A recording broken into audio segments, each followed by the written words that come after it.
Hi everyone, welcome to my channel. My name is Jennifer. In this video, I'll be showing you how to make this beautiful but simple nativity ornament. In case you haven't been following this as part of my Christmas countdown of crafts going on right now, this year I'm using supplies commonly found in nature. For this project, I didn't have to go far. I went out into my yard and looked through the sticks that had fallen down in the wind, and also I hunted through the rocks in my driveway. This would be a great craft for children or to do as a group with friends. So if you're interested, stay with me and I'll show you the steps. The first thing you'll need to do is gather rocks or purchase them from a craft store. You will need 2 that are elongated to make up Joseph and Mary's bodies, and 2 that are circular to make their heads. I tried to pick varying colors as well for added contrast, but you can choose anything that you'd like.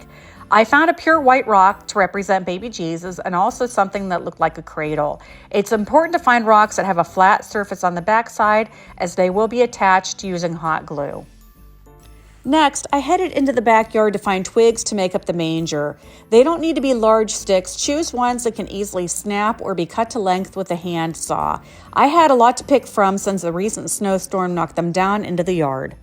You'll also need a log, preferably something about 6 inches in diameter and seasoned. If you can't cut a cookie yourself, you can find one in a craft store. Because this is a bit of a sketchy move, I tied my log to the table of my miter saw. This works really well, but you have to be very careful.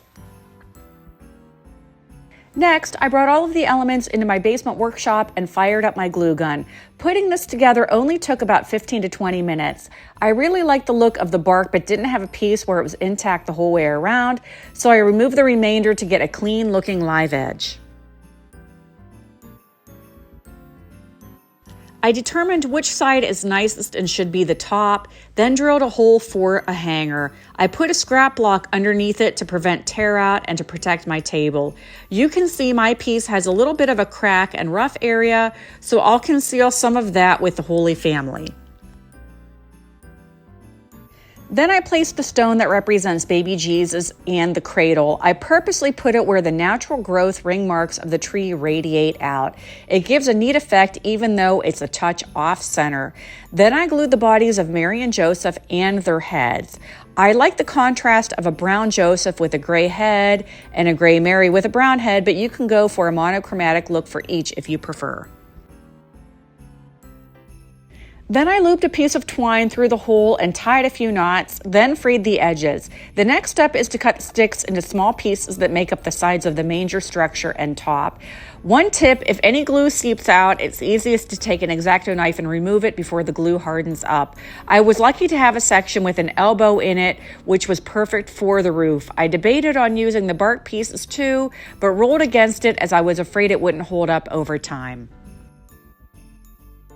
You could stop there, but I felt it needed one more detail, so I added a wooden star. You might choose to embellish with other items like paint, glitter, moss, or anything else you can come up with to customize your piece to your liking. So I hope you enjoy this easy craft. If you did, I hope you'll give me a follow and look me up. You can find me on TikTok, Instagram, and Facebook as well. As always, thank you so much for watching, and until next time, take care.